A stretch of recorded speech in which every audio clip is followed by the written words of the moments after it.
Sa kanyang pagdalo sa APEC CEO Summit Dialogue ay inamin ni Indonesian Vice President Yusuf Kala na hirap ang kanyang bansa na makontrol ang epekto ng El Nino sa forest fires na nagdulot ng haze. May live report si Glenn Wego ng Super Radio DZBB. Glenn?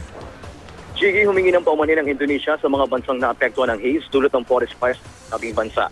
Sa CEO Summit Dialogue sa Makati kanina, sinabi ni Indonesian Vice President Yusuf Kala na hindi nila makokontrol ang hangin kung saan nga umabot sa Malaysia at Singapore ang haze. Aminado ang Indonesian Vice President na nahihirapan din sila sa epekto ng El Nino na siyang nagpapalala ng forest fire. Pero tiniyak ng Indonesian official na tinutugunan na nila ang nasabing problema.